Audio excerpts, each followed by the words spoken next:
C'est pourquoi, en troisième lieu, nous aborderons la question de l'absence de l'élément légal, Monsieur le Président. Vous savez très bien qu'en droit pénal, aucun acte ne peut tomber sous le coup de la loi pénale que s'il est établi qu'au moment de sa commission, il était prévu et puni par un texte de loi. Si il est établi, il était prévu et puni par un texte de loi au moment de sa commission.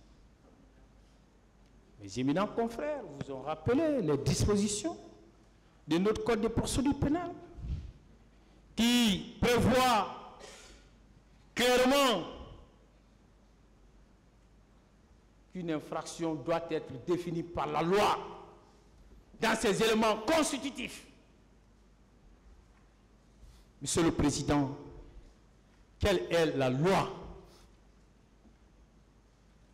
dont on a fait état ici, qui prévoyait à la date du 28 septembre 2009 les faits de crimes contre l'humanité, les faits de responsabilité pénale de commandement comme étant des infractions? Quel est ce texte de loi? Il n'existe pas, Monsieur le Président. Or, vous savez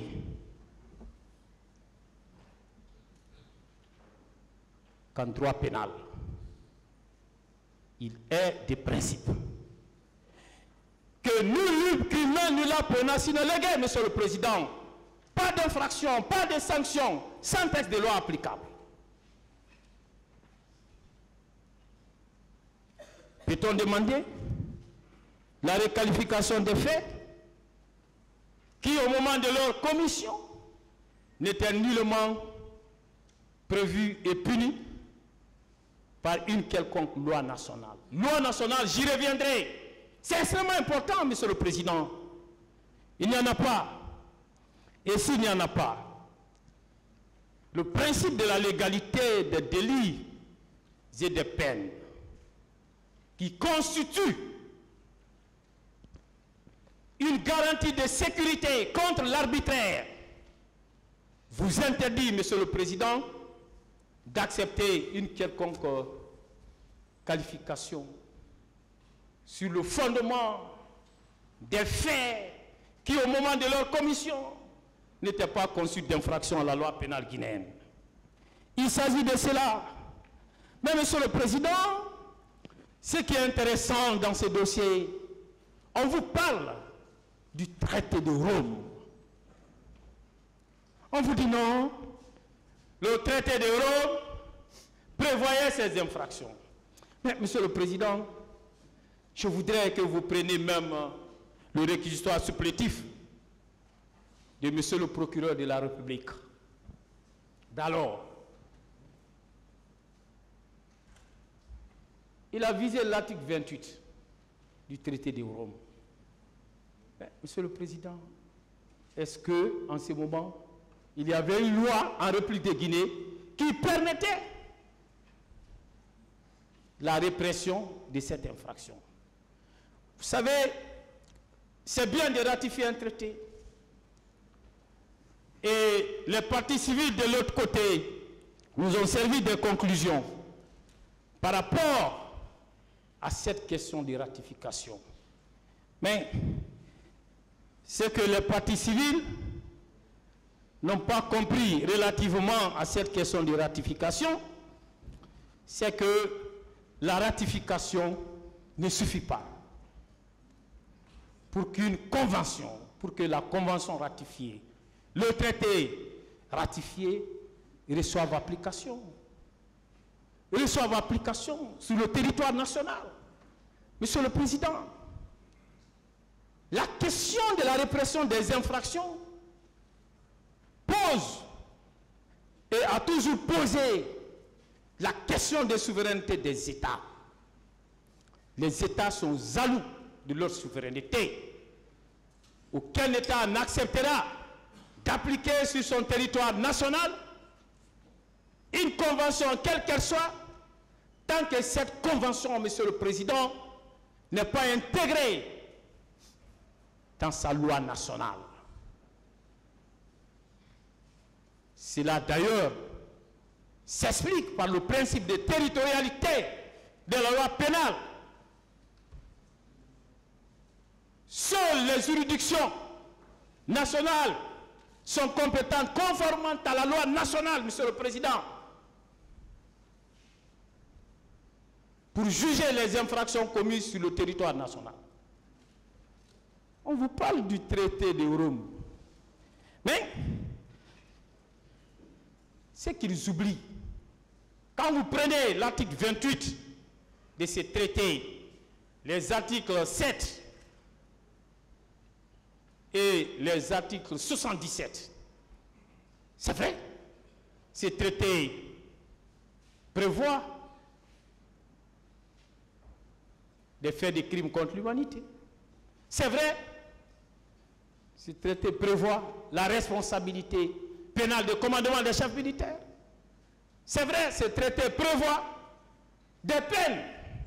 Mais, Monsieur le Président, ce qui est intéressant, en ce qui concerne ces peines, l'article 77 du même traité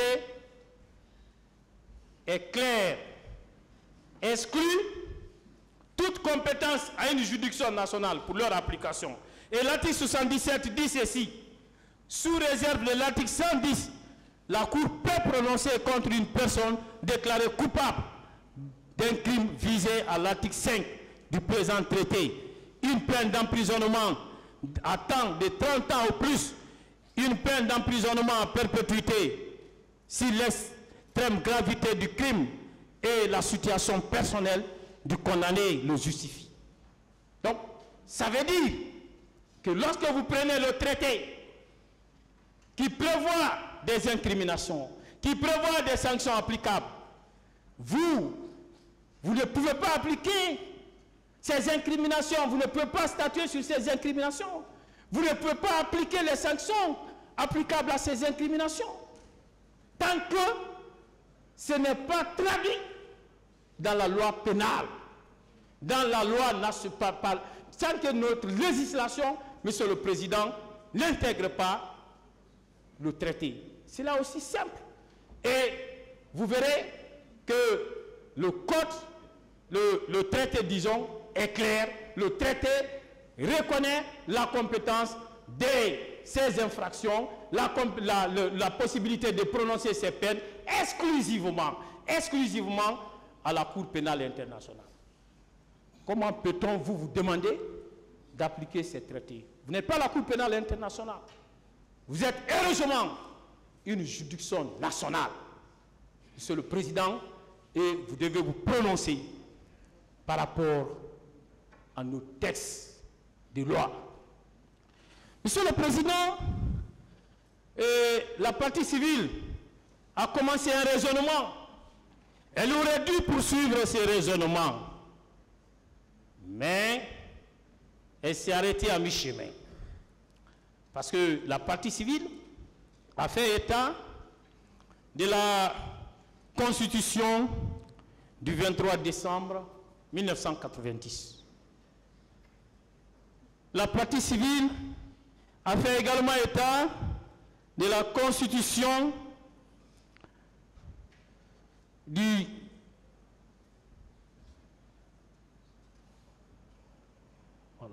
également de la Constitution du 7 mai 2010. Et elle a eu à rappeler les dispositions des articles 79 que ces constitutions prévoient que lorsqu'un traité est ratifié, que le traité a, dès sa publication, une autorité supérieure à celle des lois. Tout le monde le sait, ça c'est un béaba. Mais ce n'est pas ça le problème. Mais Monsieur le Président, pourquoi j'ai dit que la partie civile n'a pas poursuivi son raisonnement? Et